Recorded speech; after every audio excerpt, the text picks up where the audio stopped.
अल्लाह एक है। हाँ, सबका मालिक है। अपने कृष्ण जी का भी, ब्रह्मा का भी, और साईं बाबा का भी, और बौद्धिस्ट का भी, और मोहम्मद का भी, और गौतम बुद्ध का भी, और महावीर का भी, और जितने यहाँ पे काबा में बुत रखे हैं वो सब अच्छा, जो आसमान और जमीन पूरा चांद बनाने वाला उसको मालिक। इसी पे टिकिए ना। उन्होंने कहा कि अल्लाह एक है, लेकिन अगर और ये बात किसके आधार पे कहे? वो कुरान के आधार पे। हाँ, अब कुरान में ही लिखा है, और वही सबसे उत्तम सृष्टा है। सबसे उत्तम सृष्टा मतलब कि सबसे उत्तम बनाने वाला है, सबसे अच्छा बनाने वाला है। ठीक है, मतलब कि वह भी मान रहा है कि बनाने वाले कई सारे हैं, लेकिन वो सबसे अच्छा बनाने वाला है। फंसा दिए ना सवाल में आप मुझे चरण भाई। अब दूसरा बताता हूँ। बोला था ना। नमस्ते सभी को मित्रों, शाहिद जी, चरण भाई और मेरे बीच में जो जनता कर्फ्यू के दिन बातचीत हुई थी उसका पहला भाग तो आप लोगों ने सुना। अब उसी बातचीत का दूसरा भाग आज मैं आप सबके सामने रख रहा हूं। आप सब भी सुनिए एवं निर्णय लीजिए। हाँ, तो जैसे कि मैं कह रहा था भाई, जैसा कि आपने कहा अल्लाह ने इंसानों के लिए कहा कि तुम सबसे अच्छे हो और ऐसा है फलाना ढिमकाना, तो मैं कह रहा हूं कि जो सबसे अच्छे थे तो उन्हें भटकाया क्यों? भटका तो अल्लाह ही रहे हैं। यहाँ तक कि ये भी कहा है कि कुछ लोगों को तो हमने केवल इसलिए बनाया ताकि हम उन्हें जहन्नुम में जला सकें, इसलिए हमने उनको इंसान बनाया है। और अरे भाई मैं बता रहा हूँ ना, सूरह यूनुस आयत नंबर 100, सूरह इमरान आयत नंबर 26, सूरह अल निसा आयत नंबर 88, वहां पे देख लीजिए, और सूरह इब्राहिम आयत नंबर 4, और सूरह इब्राहिम सूरह अल इज्र आयत नंबर 97 कि हम जिसे राह दिखा दें राह से भटका दे उसे राह पे कोई नहीं ला सकता। जो मुनाफिक हैं हमने उनके आंखों पे, दिलों पे, सब पे पर्दा डाल दिया है। हमने उनके दिलों पे नसीब, उनके मुकद्दर में मोहर लगा दी है, ऐसा वैसा। हाँ है, ये यासीन शरीफ में है ना। हाँ, तो फिर ये बातें जब जो सच्चा था उसे क्यों भटकाया और क्यों उसके आंख पे, नाक पे, हर जगह पे मोहर लगा दी? ये है उन लोगों के लिए जिसको समझा रहे हैं समझ ही नहीं रहा। जैसे हम आपको बार बार समझा रहे हैं, नहीं समझ रहे हैं, आपके बारे में नहीं बोल रहे हैं, उस इंसान को अल्लाह ताला बोल रहे हैं कि तुम उसको कितना भी समझाओ वो नहीं मानने वाला है। लेकिन यहाँ पे ये भी तो कहा है कि किसी को तो हमने केवल इसलिए पैदा किया है, इसलिए बनाया है ताकि वो जहन्नुम में जले। ये क्या बात हुई भाई? ये नहीं होगा। ये आप इसका फोटो भेजिए मुझे। अच्छा, मैं भेज दूंगा व्हाट्सएप पे, मैं भेज दूंगा।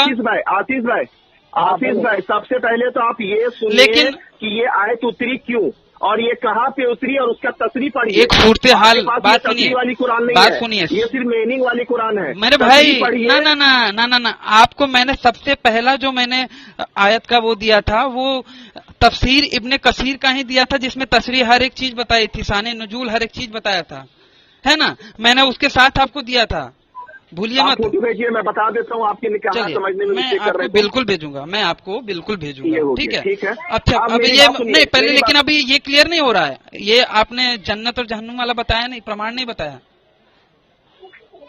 अरे उसको 300 साल के बाद उठाया और फिर ना, देखिए मैंने क्या कहा? मैंने कहा कि मैं अपनी किताब से बताऊंगा तो आप हो सकता है ना मानो, क्योंकि भाई मेरी ही बात में, मेरी ही किताब में वो अवधारणा है, तो मैं ही बताऊंगा तो वो गड़बड़ हो जाएगा ना। इसलिए अपनी किताब से छोड़िए, क्योंकि उसके बारे में हम जाके चेक नहीं कर सकते, या फिर कौन कौन से व्यक्तियों ने बात कही या फिर किसने रिसर्च किया, ये सब हम नहीं देख सक रहे हैं। लेकिन जो पुनर्जन्म की बात है वो तो आज के वर्तमान समय में भी एग्जिस्ट करती है, और कई लोग बताते रहते हैं।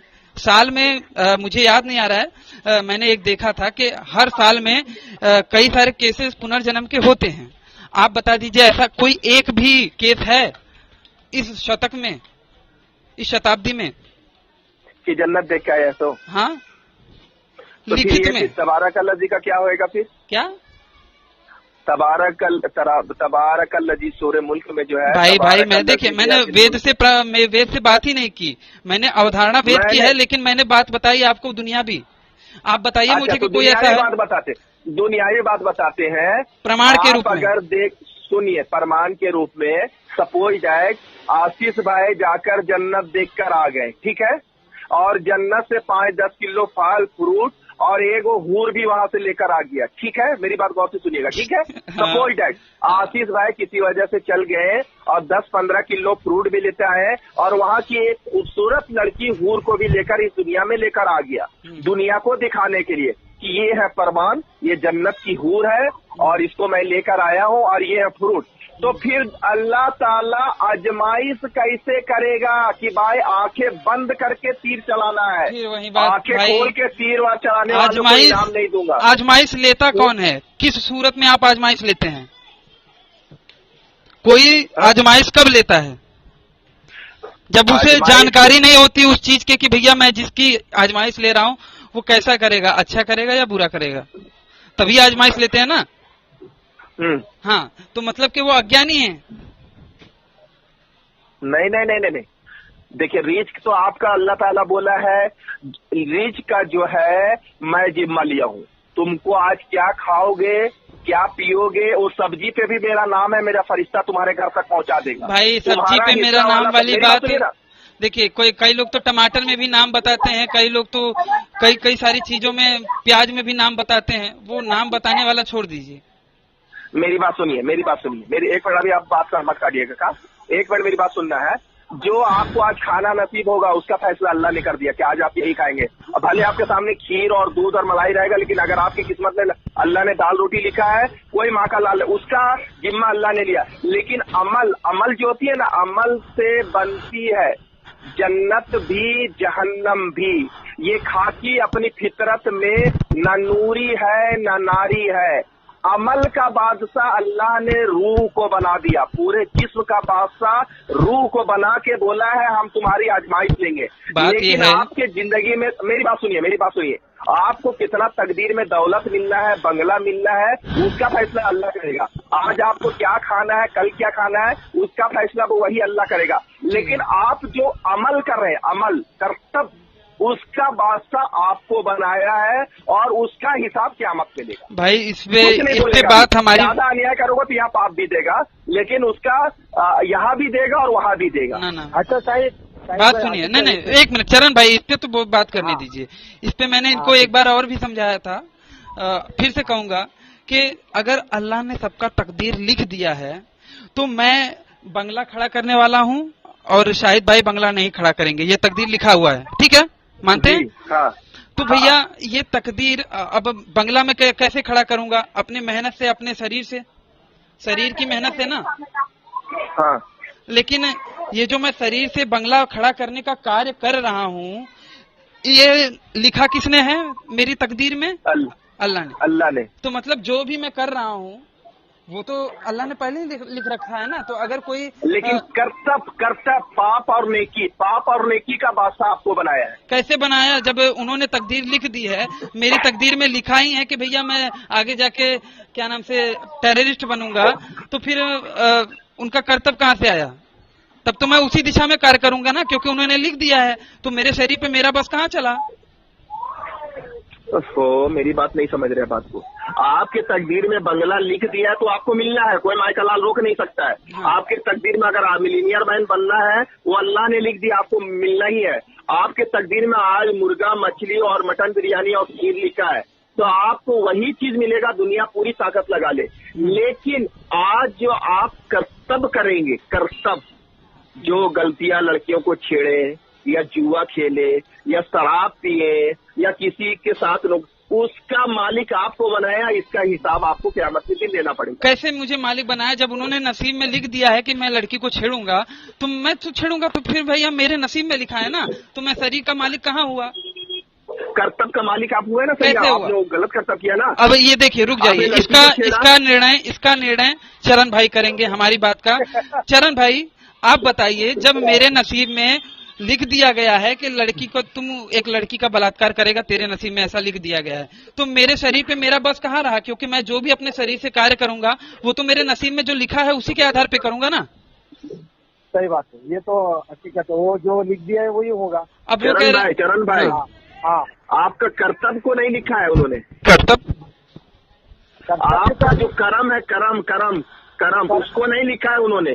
आपको जो दौलत मिलना है भाई, आपको जो प्रॉपर्टी मिलना है और आपको क्या खाना है वो लिखा है। अच्छा भाई, आज आप क्या बस खाएंगे? बलात्कार करना कर्म में नहीं आता, बताइए। तो वही ना, वो कर्म हो गया ना। तो ये लिखा जो है कि भैया तुम बलात्कार करोगे, ये कर्म में नहीं आता।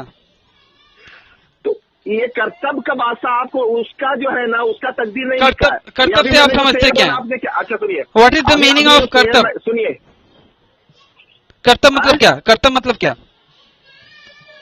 कर्म जो काम कर रहे हैं आप। कर्म, ठीक है। अब जो काम मैं करने वाला हूँ, अच्छा काम करने वाला हूँ या बुरा काम करने वाला हूँ, ये तो कुरान के एतबार से बताया गया है कि भैया अच्छे बुरे कर्मों का सब गठरी बांध के रखा है गले में। अल्लाह ताला ने ऐसा बोला है कि भैया हमने सबका नसीब लिख के रख दिया है। नसीब लिखा है, दौलत का, रिज्क का, पैसा का, गाड़ी घोड़ा, ये सब का। आज आप क्या खाएंगे उसका नसीब लिखा है। आप भूखा नहीं मरेंगे, आप नहीं भी कमाएंगे तो भी कोई ना कोई आपको खिला देगा उसका। सब पंछी का, पशु का और जितने जानवर है, परिंदे का, उसको भी वो नसीब लिख दिया। लेकिन आपका जो कर्म है, जैसे मैंने अभी शेर बोला, अमल से इसका शेर का मानी क्या समझे? अमल से जिंदगी। मैं इसी पे बात करता हूँ, बात सुनिए, भटकाइए मत। मैं ये कह रहा हूँ कि जैसे कि आज मेरे नसीब में लिख दिया गया कि मैं हलवा खाऊंगा, ठीक है जी जी, ये तो नसीब में लिखा है। अब हलवा खाने के लिए, चूंकि भाई ये एक तरह से अल्लाह का हुक्म है क्योंकि उन्होंने लिखा है, ठीक है, वो चाहते तकदीर में हलवा है। हाँ, तो हलवा खाने के लिए मुझे मुंह को, हाथ को आगे बढ़ा के हलवे को अपने मुंह तक लाना पड़ेगा और मुंह में लेकर उसे चबाना पड़ेगा। ये मेरा कर्म है जी। लेकिन ये कर्म किस प्रोसेस में हो रहा है? जो तकदीर में लिखा है उसी के अनुरूप हो रहा है ना जी, उससे इतर तो हो नहीं रहा है, उसी के आधार पे हो रहा है। तो जो अल्लाह ने लिखा है उसी के आधार पे तो व्यक्ति कर्म कर रहा है, तो उसमें मेरी स्वतंत्रता कहाँ रही? या फिर मुझे क्यों पाप दिया जाएगा?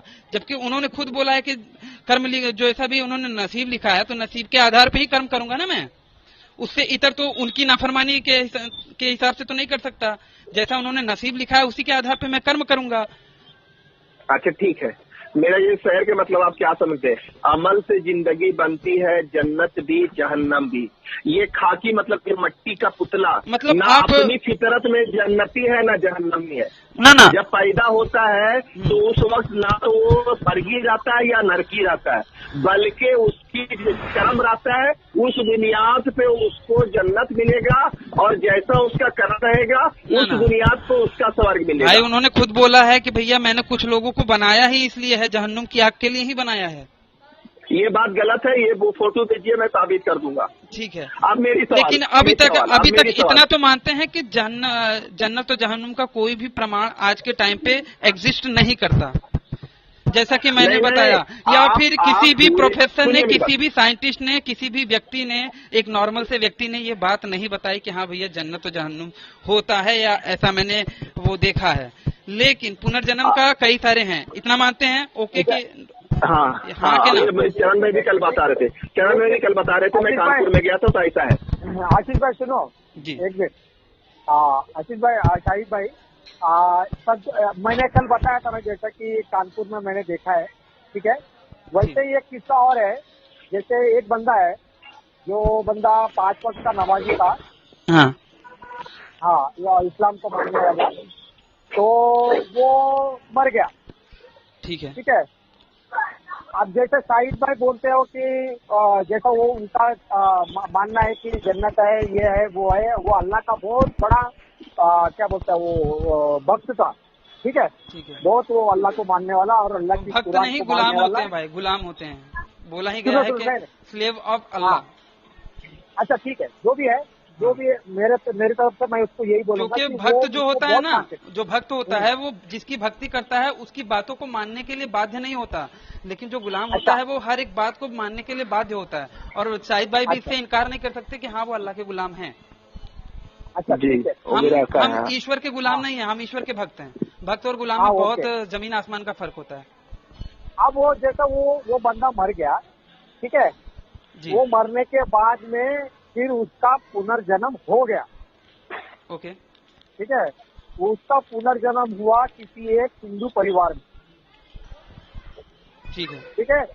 अब वो बच्चा थोड़ा सा बड़ा हुआ, जब बोलना चालना शुरू किया तो वो बोलने लगा मेरा नाम अब्दुल सत्तार है, मेरी उम्र 70 साल की उम्र में मैं मर गया जी। आज से 5 साल पहले, और फलाने गांव में मरा, ये मेरा घर है, वहाँ मेरी बीवी है, वो उसका उम्र अभी अगर वो जिंदी होगी तो उसका उम्र ये होगा, और मेरे इतने से बच्चे, बच्चों के बच्चे भी है जी। आप मेरे को ये बताओ शाहिद भाई, जो बंदा पूरी जिंदगी 70 साल उसने कुरान को पढ़ा, कुरान के पूरे आयतों को माना, जितने भी है सब कुछ उसका पालन किया, और वो जन्नत में जाने के लिए किया उसने, ठीक है, और वो पहुंच गया फिर वापस वो किसी एक गरीब के घर पे जी। तो ये समझ में नहीं आया मेरे भाई, ये तुमको चाहिए तो ना मैं तुमको प्रमाण के साथ दूंगा। उस बंदे का नाम अब्दुल सत्तार है। आवाज नहीं आ रही चरण भाई आपकी? हाँ, अरे बहुत डिस्टर्बेंस आ रहा है यार, बहुत डिस्टर्बेंस। आपके इधर कोई बच्चे लोग खेल रहे हैं क्या? नहीं नहीं, इधर कुछ नहीं। इसका आवाज क्यों आ रहा है? नहीं, मेरे इधर भी कोई बच्चे नहीं खेल रहे। हाँ, तो मैं यही बता रहा था कि उसका नाम अब्दुल सत्तार है। नहीं, मैं समझ वो गया। पूरी जिंदगी वो बंदा, वो पूरी जिंदगी उसने वही किया जो तुम कर रहे हो अभी।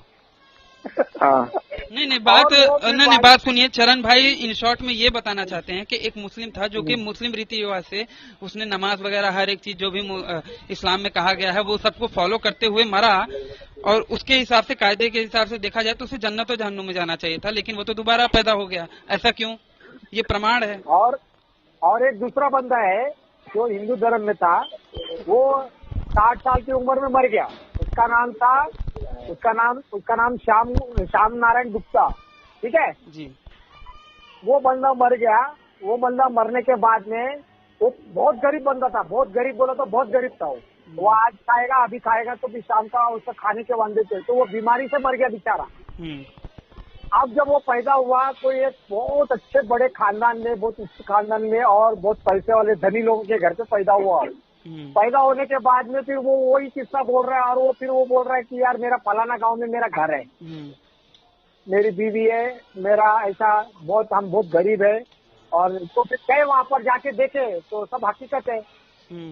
अब ये तो पुनर्जन्म में मानने वाला व्यक्ति था। हाँ। और भाई मैं कहना चाहूँगा, अच्छा बोलिए। और ये अब्दुल सत्तार जो थे वो तो जन्नत में रहने वाले थे हूरों के साथ में, लेकिन पहुंच गए फिर वही किसान के घर पे, वो भी हिंदू परिवार में। अब इसको क्या बताएंगे, पूछो उनको। और मैं बताऊं, एक मिनट मेरी बात सुनिए आशीष भाई। अच्छा, मैं बताना चाह रहा हूँ श्रीमान जी। मेरी बात जरा गौर से सुनिए। आपने बोला कि अभी तक कोई देख के आया तो बता दीजिए। सपोज डैड आशीष भाई ने जन्नत चला गया, 10 किलो फ्रूट लेकर आ गया, और वहाँ की एक खूबसूरत लड़की को लेकर आ गया हूरे को, ठीक है, इस जमीन पे, जिसकी खूबसूरती इस पूरी दुनिया की औरतों से सबसे ज्यादा है, ठीक है। अब जब वो लेकर आ गया और फरमान देंगे चरण भाई को, शाहिद भाई को, या दुनिया के किसी भी इंसान कि ये जन्नत का फ्रूट है और ये जन्नत की लड़की है हूरे, ठीक है, तो फिर पूरी दुनिया में तो सब मुसलमान बन जाएगा। अब इसी बात पे रुकिए। आप ये कह रहे हो ना, अब मैं कह रहा हूँ प्रमाण तो पुनर्जन्म का भी है, तो हर कोई मानने लगता है क्या? कितने लोग मूर्ख हैं, नहीं मानते। कुछ लोग हैं, मैं आपको नहीं कह रहा, लेकिन कई लोग मूर्ख हैं जो कि नहीं मानते, अपनी ख्याली पुलाव में ही खोए रहते हैं, वही ख्याली पुलाव ही खाते रहते हैं। तो प्रमाण तो देना चाहिए था ना, कम से कम उनके बंदों को सहूलियत मिल जाती गैर दीन वालों को दीन में दाखिल करने के लिए, जैसे कि आपने तो हमें। फिर आजमाइश कैसा? फिर आजमाइश क्या का? फिर वही बात, आजमाइश जो करता है उसे पता नहीं रहता कि बंदा आजमाइश में खरा उतरे हुए मानना है, नहीं तो देख के नहीं मानना है। आजमाइश पहला हुक्म है बगैर देखे हुए मानना है। मेरे भैया, आजमाइश लेता कौन है? जो अज्ञानी होता है वही आजमाइश लेता है ना, कि बंदा जिसकी मैं आजमाइश ले रहा हूँ वो आजमाइश में पास होगा या फेल होगा। अच्छा सुनिए मेरी बात, आपने एक इनाम रखा, समझे? हाँ। एक छोटा सा जन्नत का घर बनाए चरण सिंह और आशीष भाई, ठीक है। उसके बाद बोला भाई ये तीर है और ये मछली है, ये मछली का आंख में जो मार देगा उसको ये छोटा सा जन्नत का घर मिलेगा, ठीक है। बहुत बड़े बड़े लोग ज्ञानी आए, फिर आप लोग का एक माइंड में आया कि आप इससे मैं खुश नहीं हो, जो आंखों में पट्टी बांध के उसके बाद उसकी आंखों में मारेगा, हाँ। ये जन्नत उसी को मिलेगा। क्यों? सुनिए मेरी बात चरण भाई, आप चुप रहिए, मेरी बात सुनिए। हाँ, तो वो जब इतना बड़ा जन्नत दे रहा है हमारे जिस्म के बदले में, हमें इतना इतनी कीमती सोना का बंगला दे रहा है, पूरे दे रही है और शराब शबाब कबाब और रोडों में कैश साइज वगैरह और मोती फेंका रहेगा जिस तरह पत्थर फेंका, इतना बड़ा इनाम दे रहा है तो उनका कहना बगैर देखे हुए मारना है। अब भाई अब मेरी बात सुनेंगे इसी बात पे, देखे हुए मानता हूँ आपकी बात मानता हूँ। अब आपने जो बताया कि जैसे मैंने कोई मुकालबा रखा कि भैया मछली के आंख में जो मारेगा उसी को मैं ये इनाम दूंगा, ठीक है, आंख में बगैर देखे हुए। हाँ बगैर देखे हुए, लेकिन मैं ये नहीं जानता ना कि मछली के आंख में बगैर देखे हुए कौन मारेगा, तो मैं यहाँ पे अज्ञानी हूँ, तो मतलब वैसे ही अल्लाह भी अज्ञानी है। मैं तो नहीं जानता ना कौन मारेगा, क्या? मैं तो अज्ञानी हूँ ना उस बात से। आप क्या करते हैं आशीष भाई, आप फंसाते हैं। नहीं भाई देखिए जैसा आपने बताया कि भैया वाला बात हो गया ना, ये मसले का हल नहीं हुआ, ये फंसाने वाली बात। कैसे फंसाया बताइए भाई? जो मारेगा उसको जन्नत मिलेगा, जो नहीं, ऐसा भी तो बोल सकते हैं आप, जो मारेगा उसको जन्नत मिलेगा, जो नहीं मारेगा उसको जन्नत नहीं मिलेगा। एग्जैक्टली, बिल्कुल बिल्कुल स्वाभाविक सी बात है, लेकिन मुझे ये तो नहीं पता है ना कि कौन मारेगा और कौन नहीं मारेगा, तो भैया यहाँ पे मैं अज्ञानी हूँ। मैंने ये प्रतियोगिता रखी है लेकिन मुझे पता नहीं है कि प्रतियोगिता में जीतेगा कौन, इसलिए तो मैं यहाँ पे अज्ञानी हूँ कि मछली के आंख में तीर कौन मारेगा। तो उसी हिसाब से जो अल्लाह ने प्रतियोगिता रखी है यहाँ पे सबका वो आजमाइश कर रहे हैं, परीक्षा ले रहे हैं, तो मतलब उन्हें पता नहीं है कि परीक्षा में पास कौन होगा फेल कौन होगा। जो अच्छा कर्तव्य करेगा सो। हाँ लेकिन उन्हें नहीं पता है ना कि अच्छा कौन करेगा। लेकिन आपका रिस्क के बारे में वो जानता है और आपको क्या मिलना वो जानता है, आपका अमल का बादशाह वो आपको बनाया है। अच्छा अभी मेरी सवाल का जवाब देखिए उस पर भी बोलने का मन कर रहा है मेरा। देखिए क्योंकि अभी आपने इस बात को क्लियर नहीं कर पाए, और जहां तक रही बात जन्नत और जहन्नुम की भाई मेरे, तो जन्नत और जहन्नुम पे ही कुछ चीजें हैं जो कि सही नहीं लगती, ठीक है। जैसे कि जन्नत में वो जो फल पेड़ लगाया था वो पेड़ अभी भी होगा या फिर खत्म हो गया होगा, अल्लाह ताला ने उसे हटा दिया होगा, और लड़कियां अभी भी है। तो मतलब आप अगर जाओगे जन्नत में, ठीक है, तो क्या अगर आप जाओगे तो उस पेड़ के पास अगर चले गए तो वो फल आएंगे अपने आप, कटेंगे छटेंगे और आएंगे। लेकिन अगर आप उसके पास चले गए तो आपको भी हटा देंगे। क्यों? क्योंकि भाई उस पेड़ के पास आप उस पेड़ के पास जाओगे मेरे भाई, प्यारे भाई, तो उसी पेड़ के पास तो गए थे आदम और हव्वा, एडम और ईव, तो हटाया था उन्हें, तो आप भी जाओगे तो आपको भी हटा दिया, तो उसके बारे में क्या कहेंगे? हाँ सुनिए ना मेरी बात, जी जी जी सुनिए मेरी बात। वो तो अल्लाह को दुनिया बनाने का ये नुस्खा था, इसलिए उसको आदम को बोला था कि उस फल के पास मत जाना, ठीक है। फल नहीं पेड़ के पास बोला था, फल वो इंजील में बोला गया है। गंदुम, गेहूं भैया, गेहूं था, गेहूं पेड़ के पास जाने से मना किया था भाई, उस पेड़ का फल खाने से मना किया होता। देखिए आप लोगों में यही दिक्कत है कि आप लोग बाइबल वालों की कॉपी करते हो। बाइबल में लिखा है खाने की बात, कुरान में एक जगह पे बता दीजिए कि खाने की बात कही है। कुरान में कहीं पे भी पढ़ेंगे तो वहां पे बोला है कि पेड़ के पास जाने से मना किया था, ऐसा नहीं कि उसमें फल वल की बात थी, क्योंकि अगर फल की बात करेंगे तो और गंदे फंस जाएंगे। मैं तो आपको और बचा रहा हूँ। अच्छा सुनिए मेरी बात, अब बाइबल को आप क्या चीज से गलत मानते हैं? कई सारी चीजों से।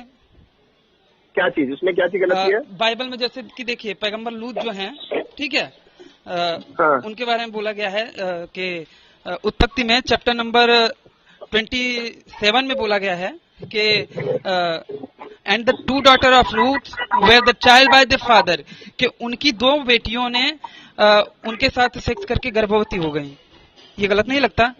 इब्राहिम जो था वो अपनी बहन सारा को से शादी करता है और फिर उसके बाद हर जगह पे जहां पे भी जाता है, मिस्र का एक राजा था उसके सामने अपनी बीवी को पेश कर देता है, ये कह के कि भैया मेरी बहन है, और वो उसके साथ मजे लूटता है। तो ये सारी बातें आपने बाइबल पढ़ा नहीं है तो आप उस पे बात मत कीजिए।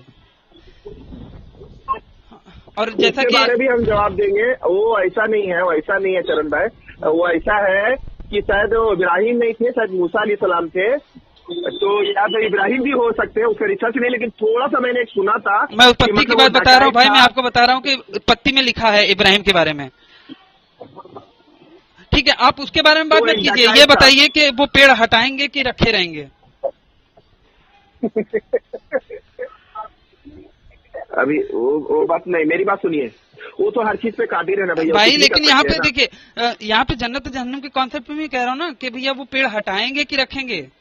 अगर रखे रहेंगे तो भैया आप लोग भी अगर भूल से वहां पे चले गए तब तो गड़बड़ हो जाएगा। और मैंने जितनी भी हदीसें पढ़ी हैं जन्नत और जहन्नुम के, बात सुनिए, जन्नत और जहन्नुम के जितनी भी मैंने तकरीरें पढ़ी हैं, जितनी भी हदीसें पढ़ी हैं, या फिर जितने मौलाना लोगों की तकरीरें सुनी हैं, उसमें कहीं पे भी ये नहीं बोला है कि बाद में वो पेड़ हटा देंगे या उस पेड़ के बारे में कुछ बोला गया है। तो मतलब कि अगर हटाया नहीं है, ऐसा नहीं। बात सुनिए, यहाँ पे दो बातें हैं, बात सुनिए, यहाँ पे दो बातें हैं, मेरी पूरी बात करने दीजिए। यहाँ पे दो बातें हैं, अगर हटा दिया है, अगर वो पेड़ हटा दिया है तो मतलब कि अल्लाह ताला को अपनी गलती का एहसास हो गया कि हाँ भैया अब ये पेड़ हटा देना चाहिए, क्योंकि इसके पास जाएंगे तो लोगों को हटाना पड़ेगा जो जन्नत में जाएंगे। तो हटा दिए, मतलब कि वहां पे वो गलत थे, उनको गलती का एहसास हुआ। अगर नहीं हटाया है, अगर नहीं हटाया है, बात सुनिए, अगर नहीं हटाया है तो उसके बारे में अल्लाह ताला को कुरान में कुछ बोलना चाहिए था कि भैया वो पेड़ के पास जो जन्नत में जाएंगे वहां पे उनके पेड़ के पास ना जाएं। लेकिन उसके बारे में कुछ नहीं सचेत किया। नहीं, वो हो सकता है अल्लाह ताला का दुनिया बनाने का एक निजाम आया था ना भाई। वो तो आदम अलैहिस्सलाम को तो जन्नत में बनाए थे। आदम अलैहिस्सलाम को जो पैदा किए थे दुनिया में नहीं किए थे, उसको स्वर्ग में पैदा किए थे, जन्नत में। उसके बाद बोले थे जन्नत में कि ये फल के पास मत जाना, या पेड़ बोलो या फल बोलो। लेकिन उनकी इच्छा पूरी नहीं हुई ना, बहकावे से बीबी हव्वा ने भी नहीं बहकाया था, डायरेक्ट शैतान ने आकर बहकाया था। हाँ, तो गलती किसकी थी? अल्लाह की थी। कैसे थी? क्योंकि अगर वो शैतान को वैसा बनाते ही ना, भटकाने वाला, वो तो जानते थे ना भविष्य में कि भैया ये शैतान ही आगे जाके भटकाएगा, तो उन्होंने उसे ऐसा बनाया, और वो जानते भी थे भविष्य में कि हाँ वो जाके भटकाएगा और आदम और हव्वा को भी भटकाएगा। फिर भी उन्होंने आदम और से कहा कि भैया तुम उस पेड़ के पास मत जाना, जबकि वो जानते थे कि आदम जिसको मैंने बनाया है ये जान के ही बनाया कि वो आगे जाके भटकाएगा। तो मतलब अल्लाह अपनी बातों से ही झूठे साबित हो गए। नहीं, दुनिया उसको बनाना था ना, दुनिया बनाना था ना, दुनिया बनाना था तो कोई अच्छे कारण से नहीं बना सकते थे, ये झूठ और फरेब के आधार पे बनाया।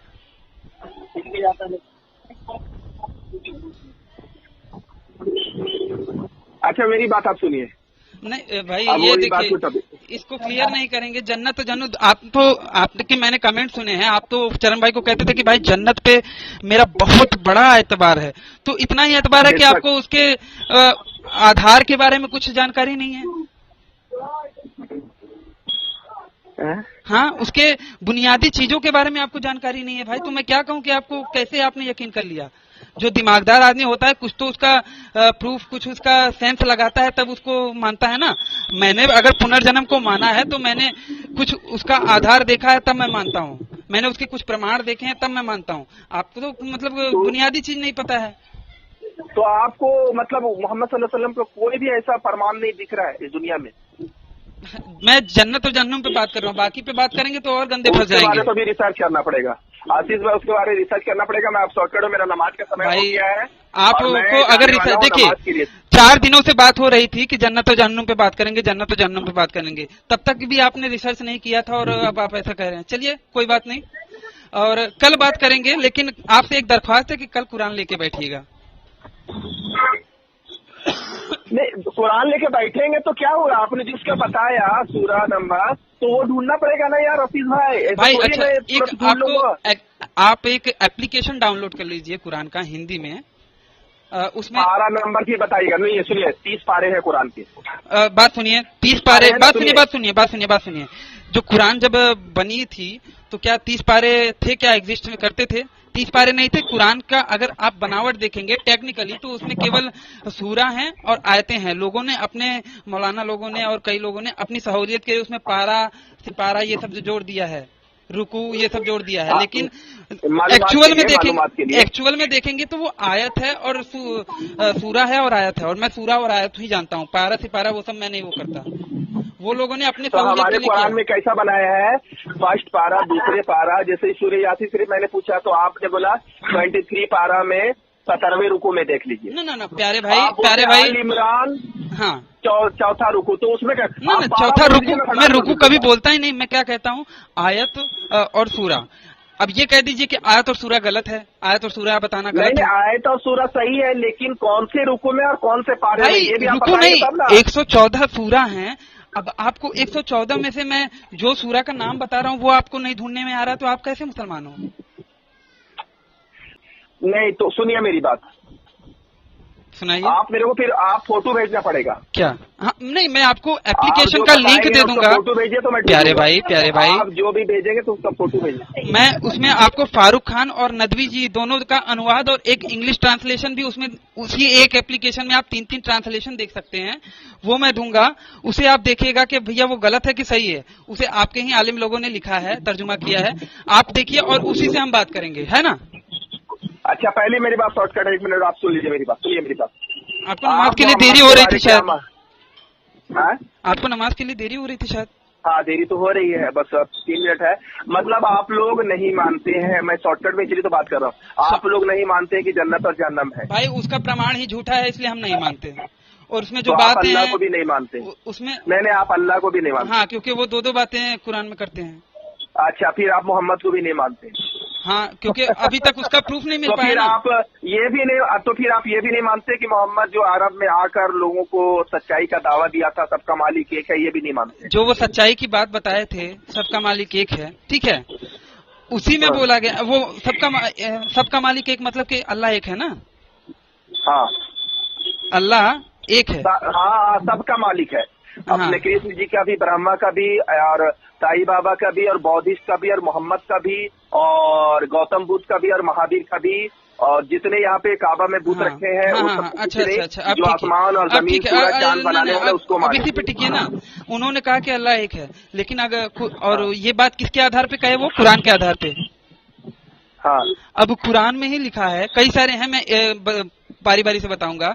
सूरा अल मोमिनून में आयत नंबर 14 में लिखा है कि फिर हमने उस बूंद को लोथड़े का रूप दिया, फिर हमने उस लोथड़े को बोटी का रूप दिया, फिर हमने, जो आप कहते हैं अलगा फिर मुलगा, फिर क्या क्या ना, वही तो फिर उसके बाद लास्ट में कहा है अतः अल्लाह ही बहुत बरकत वाला है और वही सबसे उत्तम सृष्टा है। सबसे उत्तम सृष्टा मतलब कि सबसे उत्तम बनाने वाला है, सबसे अच्छा बनाने वाला है, ठीक है? मतलब कि वह भी मान रहा है कि बनाने वाले कई सारे हैं, लेकिन वो सबसे अच्छा बनाने वाला है। फंसा दिए ना सवाल में आप मुझे, चरण भाई। अब दूसरा बताता हूँ। बोला था ना कि आशीष भाई फंसा देंगे, ऐसा बातों में फंसा दिया। अब इसको मत मानिए। क्या फंसा रहे जानते हैं? नहीं, एक मिनट, आपने मुझे फंसा दिया बातों में। नहीं, इसलिए मैं कह रहा हूँ, मैं आपको बता रहा हूँ ना, उत्तम बनाने वाला का 2 प्रकार होता है कि सबसे बेस्ट मैं ही बना सकता हूँ। हाँ। यहाँ ये नहीं हो सकता कि मेरी कंपेयरिंग कोई है। नहीं, बात सुनिए ना, सबसे आशीष भाई, नहीं चरण भाई, मैं प्रूफ, आशीष भाई मैं प्रूफ कर दूंगा कि आप सिर्फ उसमें से ढूंढ के एक ऐसी पज्जल पॉइंट पे फंसा देते हैं, इंसान का दिमाग। बात ये है कि अगर मैं कहूँ, मैंने सिर्फ इतना पूछा, मैं वहाँ नहीं पूछा, मैंने सिर्फ ये पूछा कि जो मोहम्मद पैगाम लेकर आए थे अरब में, और उस वक्त वहाँ काबा में बुत रखा हुआ था, तो वो गलत पैगाम लेकर आया या सच पैगाम लेकर आया? बात ये सवाल का जवाब मुझे चाहिए। गलत पैगाम। और उसी पैगाम में से एक पैगाम की बात सुनिए ना, अगर मैं कहूँ कि मैं क्या नाम से मिठाई बनाने वालों में सबसे अच्छा मिठाई बनाने वाला हूँ, तो मतलब मिठाई बनाने वाले कल्लू हलवाई भी है, मल्लू हलवाई भी है, गोलू हलवाई भी है ना?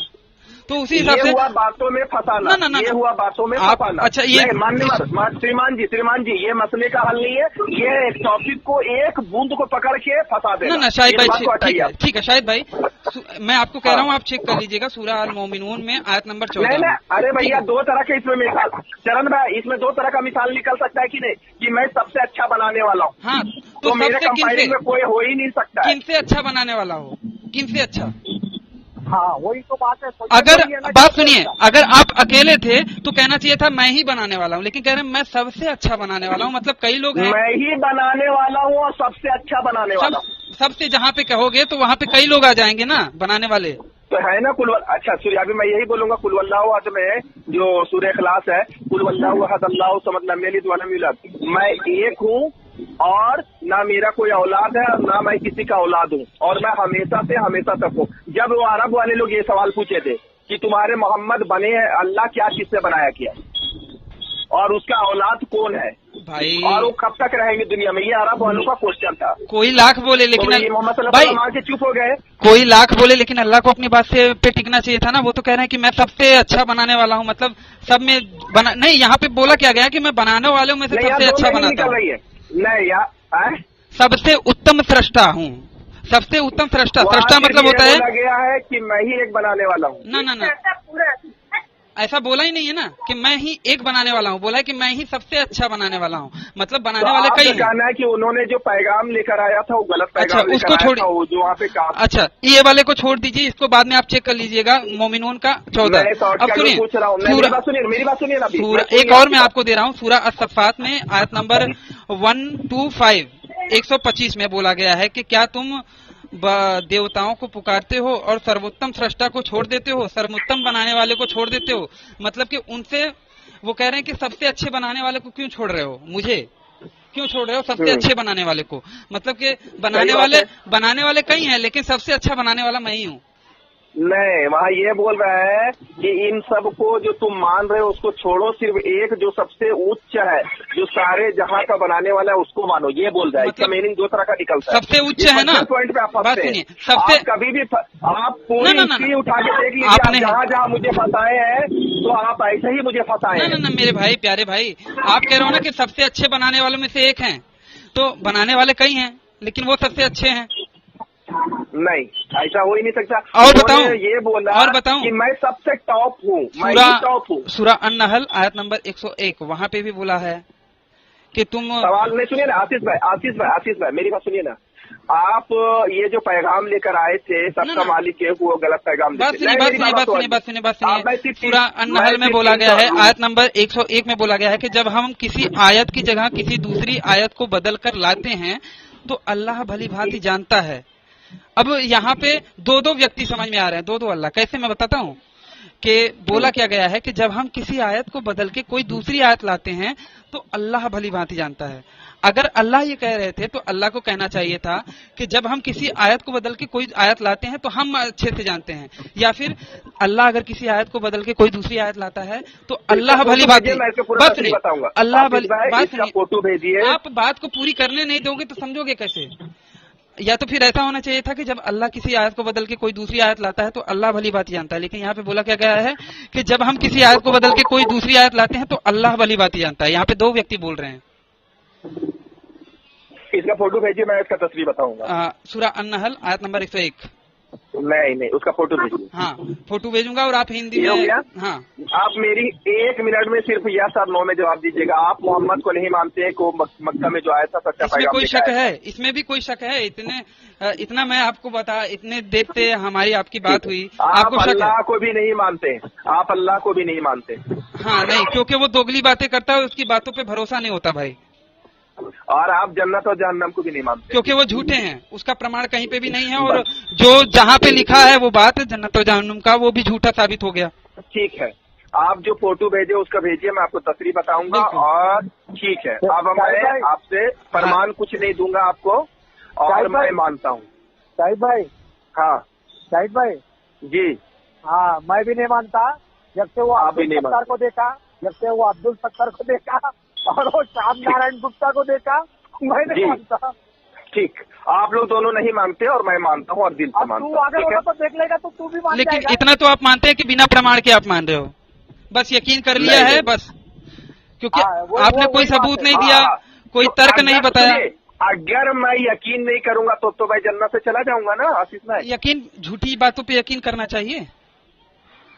अरे वो अब्दुल सत्तार ने भी अब उसके कॉन्सेप्ट में ही, बात सुनिए, उसके कॉन्सेप्ट में ही कुरान में दो बातें लिखी हैं। एक जगह पे लिखा है कि केवल खारदार। बात सुनिए के खिलाफ गया तो मेरी जन्नत जाएगी कि नहीं जाएगी? अरे भाई, जब होगा तब जाएगा ना। वो अब्दुल सत्तार रह गया था ना कुरान के खिलाफ, फिर वो जन्नत क्यों नहीं पहुंचा भाई? मैं मानता हूँ, बस बात सुनिए। बात नहीं मानते, मैं भाई ये मान लेना केवल बात गड़बड़ है। बात सुनिए, मैं मानता हूँ। जब उसके नहीं मानूं तो मेरा जन्नत भाई जाएगा। उसके कॉन्सेप्ट में ही मैं मोहम्मद को नबी नहीं मानूं तो मेरा जन्नत बात जाएगा, सुनिए। अगर मैं कुरान को नहीं मानूं तो जन्नत जाएगा, और अगर सूरा अल्लाह को मैं नहीं मानूंगा तो जन्नत जाएगा। तो मैं मानता हूँ, आप लोग नहीं मानते। सूरा अल गाशिया अस्सफ़ात कई जगह पे बोला गया है। फोटो भेजिए ये सबका। बस मैं भाई फोटो मैंने भेजिए, मैं इसका कितना जवाब दूंगा। फोटो भेजूंगा, बात सुनिए। वहाँ पे बोला गया है कि जितना मैं सब में फोटो भेजिए। अभी मैंने आपको एक मिसाल दिया ना, आपने मुझे भेजा कि वो जाहिर कर रहे थे, काफिरों को कत्ल कर रहे थे, और वहाँ तो काफिरों को वो माफ कर रहे थे, और आप बोल रहे कत्ल कर रहे भाई थे। मैंने तो आपको जीत का भी बाकायदा जगह- हदीसों का प्रमाण दिया था उस बारे में। हो सकता है आप ऐसा भी मुझे वो सब सूरा में फंसा रहे होंगे भाई आप ना उसका ना ना फोटो ना भेजिए, भाई मैं मैंने जवाब हदीसों दूंगा। का प्रमाण दिया कि उन्होंने अपनी बुआ का अपने मौसी चाची का की लाश के साथ नहीं उसको झूठा साबित कीजिए ना। मैंने आपका गुलाम बन जाऊंगा मैं। भाई मैंने तो अगर ऐसा हो गया तो आपका गुलाम बन जाऊंगा भाई, ये मान नहीं सकता हूँ। जामे तिरमिजी मैं आप लोगों को गुलाम हर एक का नहीं मैंने आपको प्रमाण दिया था भाई। मुस्नद अहमद जो कि आप लोग मानते हैं उसका भी मैंने प्रमाण दिया था। उन सबको झूठा साबित कीजिए ना, तब उन्हीं से मैंने प्रमाण दिया था ये सारी चीजों का। अभी मैं शॉर्टकट में एक बात बोलना चाहता हूँ, आप उसका फोटो भेज दीजिए, और आप लोग नहीं मानते चरण भाई मैंने जो भी मोहम्मद के विषय में बोला था कि वो उन्होंने अपनी किसके साथ उन्होंने अपनी बहन के साथ कुकर्म किया था, अपनी मौसी के साथ मुबाशरत की थी, उसका मैंने बाकायदा प्रमाण के साथ बताया था ना। और उसके बाद शाहिद भाई ने एक लफ्ज भी नहीं बोला था। मैंने हदीस का भी लिख के वो अरबी में बता दिया था, कॉपी पेस्ट करके। मैं चेक नहीं किया, आप उसका फोटो भेज दीजिए। ये गलती किसकी है? शाहिद भाई की गलती। शाहिद भाई एक बार आप चेक कीजिए उसको, चेक करके जवाब दूंगा। लेकिन मैं इतना फिर बोला हूँ, सवाल और जवाब में बात एंड हो गई कि आप लोग नहीं मानते और मैं मानता हूँ। और ये भी क्लियर हो गया कि आप जो मानते हैं उसके बाद उसका आपके पास कोई भी सबूत नहीं है। इवन आपकी किताब से भी सबूत नहीं आप दे पाए। ठीक है, नहीं मेरी किताब से सबूत है, आप उसका कहाँ? उसमें दो नहीं उसमें नहीं रखूंगा तो मैं जन्नत से जाऊंगा। प्यारे भाई उसमें दो बातें साबित हो रही है। नहीं रखा, ठीक है। शाहिद हम नमाज के बाद बात करते हैं, नमाज के बाद। चलिए एक मिनट खाली, एक मिनट शाहिद, एक मिनट यार। जब स्टार्ट हुआ हम लोगों का बातचीत में, वो स्टार्टिंग के अंदर बात में पहला जो क्वेश्चन था मेरा, जो धर्म के बारे में, धर्म का जो धर्म से क्या आपका पर्याय है, धर्म को आप क्या समझते हैं? नमाज के बाद चरण भाई, बस 5 मिनट बचा है, नमाज छूट जाएगी। नमाज के बाद तो पक्का फोन करना। तो मित्रों, आज का हमारा ये वीडियो यहीं पे समाप्त होता है। अगर ये बातचीत आप लोगों को पसंद आई हो तो इसे अपनी मित्र मंडली में शेयर अवश्य कीजिएगा।